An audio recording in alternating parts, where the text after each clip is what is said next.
and lean on my dead shore, thinking on my knee. This time tomorrow morning will be no use to me.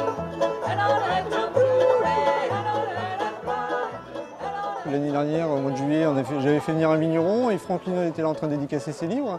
Et il m'avait demandé si on ne pouvait pas faire une manifestation à plus grande échelle dans le même style. Et du coup, il en a parlé à des copains à lui qui sont donc auteurs, donc Franck Bouis, Serge Vacher, Joël Nivard, en partenariat aussi avec la librairie Page et Plume. Et du coup, tout le monde a dit OK, banco, et on s'est mis à travailler là-dessus et à monter cette manifestation. Cette rue s'y prête bien parce que déjà elle est piétonne, elle est large, elle est longue. Le samedi, il y a beaucoup de monde parce qu'il y a un marché sur la place des Bains, un marché sur la place Haute-Vienne. Donc ça nous paraissait logique déjà de le faire un samedi, parce que c'est là où les gens sont le plus disponibles, et de le faire dans la rue et pas dans un local fermé où les gens sont obligés de rentrer. Et étant là, les gens se promènent, déambulent, ils font leur choix tout simplement. C'est un beau mariage. C'est Pasteur qui disait que parfois dans un verre de vin, il y a plus de philosophie que dans un livre. Je crois qu'il avait parfaitement raison. Non, le vin qui dégouline dans la rue comme ça, au travers d'une manifestation comme celle d'aujourd'hui, où finalement on s'amuse à découvrir des ouvrages, que ce soit des polars ou tout autre livre, et en même temps que des vins.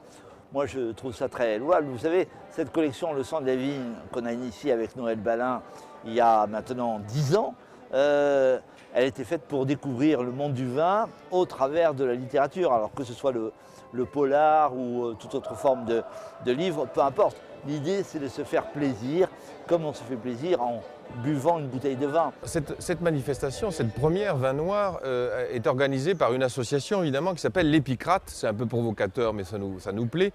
C'est une association dans laquelle il y a évidemment 2 commerçants, un libraire, un caviste et des auteurs. Des auteurs de polar, nous sommes 4, des locaux. Et finalement, on voit bien qu'au travers du nom de l'association, l'Épicrate, l'esprit, l'ambiance qu'il y a dans la rue, on est vraiment sur le festif, on ne se prend pas au sérieux, on veut dégager de la bonne humeur, c'est ça qui finalement nous réunit. Et donc à la fois les amateurs de vin, ils vont venir déguster les vins, mais aussi pouvoir discuter avec un auteur et la réciproque. Donc voilà, très concrètement, plus que symboliquement, dans les faits, nous associons le polar et le vin avec 10 auteurs et 10 vignerons. Partant du principe que le vin, même si c'est un produit qu'on peut intellectualiser, c'est d'abord quand même un vin, un compagnon de plaisir pour le repas. Donc je suis très soucieux de garder de la buvabilité au vin et je considère que ma production est mieux sur la table et dans les verres que chez les collectionneurs, vous voyez. On est au sud de la côte de Beaune, donc on est sur les 3 villages de Centenay, Chassagne-Montrachet et les Maranges. On fait en grande partie des vins rouges issus de Pinot Noir et une petite production de vin blanc issu du cépage Chardonnay.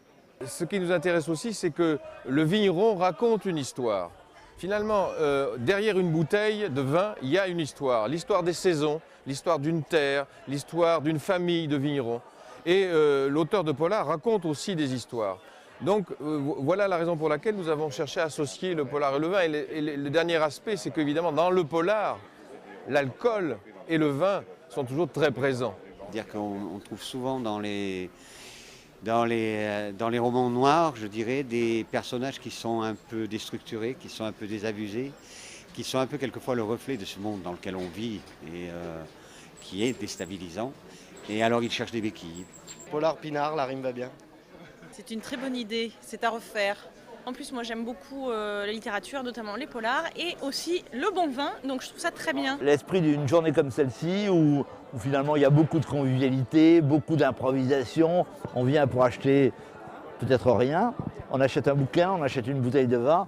Finalement, c'est une manière de vivre agréablement ses passions, que ce soit la littérature ou l'art de découvrir, de déguster. Finalement, je pense qu'il faut décloisonner le monde du livre, ne pas l'enfermer dans des librairies, dans des ghettos, dans des salons du livre fermés. finalement, le livre qui déborde dans la rue, moi, ça me va très bien. Rendez-vous à l'année prochaine.